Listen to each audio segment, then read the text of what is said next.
Joining me now on set is DeSantis campaign manager James Uthmeier. And James, I'll start right there. The Haley campaign has this new memo out. They're touting her electability, the idea that she performs better in these battleground states than does Trump or Ron DeSantis. How do you respond to that argument in general? You guys have tried to be Trump but electable. She's saying, I'm more electable than you guys. Yeah, you know, there's a lot of ridiculous polls out there, but one thing you see over and over and over again is that Ron DeSantis is consistently the second place option, whether it's a Trump supporter or somebody that's not for Trump. They'll come to him second. He's the only candidate that can actually unite the entire party. And he can do so because he's a leader who not only has a vision for the country, but he has proven results. Every promise he's ever made in the state of Florida, he's backed up and delivered on. And I think that's why Governor Reynolds came out and did give him the endorsement, a big endorsement from a very popular governor in the state that's going to be the gateway to winning this thing. And none of these states are using ranked choice voting, though, right? I mean, being the second choice is only good if you can get people off the first choice. What does that strategy look like on a night like tonight? Yeah, I think that strategy is continuing to show up, and, you know, everybody knows the governor's a fighter.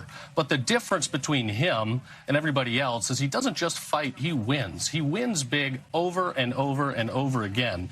So he'll come in tonight, he'll talk about his vision. People will again be reminded of all the many victories he's had, namely a 20-point victory last year during a night that was kind of disappointing for Republicans when a red wave did not arrive, yet he still led Florida to a tremendous victory.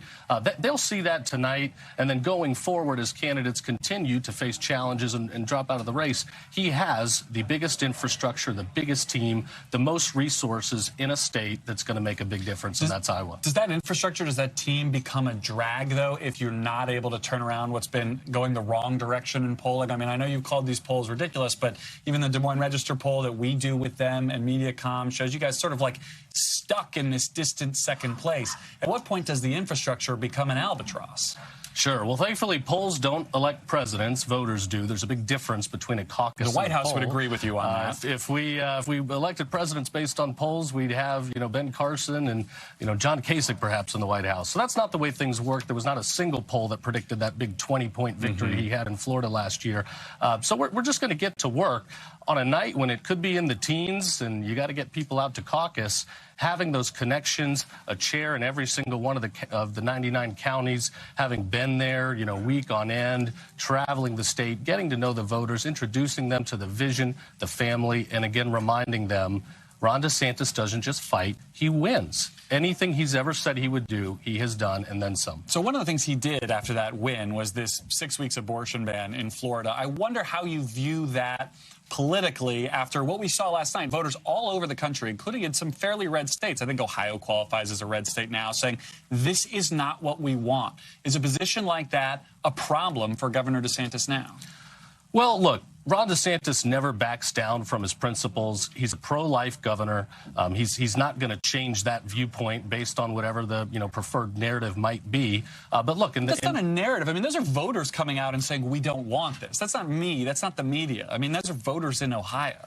Sure. Look, in the wake of the Dobbs decision, the Supreme Court kicked a lot of that responsibility, that power back to the states. Governor DeSantis recognizes that. The idea that Congress is going to send some 15-week or 12-week bill to the Oval Office, that's just not reality.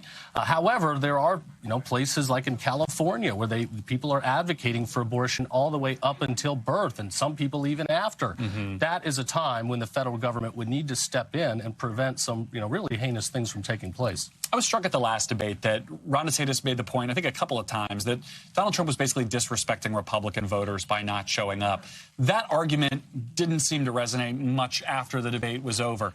Is he going to bring something to the stage tonight to convince people who do see him as number two? I don't dispute what you're saying there, but that they've got to get off the number one. Like, what's the argument that moves those voters when so far nothing has worked? I think that argument, all you got to do is look at last night and then early on. It wasn't just last night. Republicans have been losing elections now for a couple of years now, loss after loss after loss.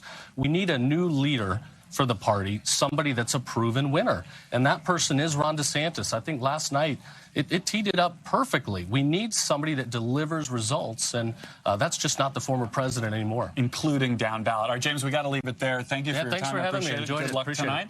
Thanks for watching. Stay updated about breaking news and top stories on the NBC News app or follow us on social media.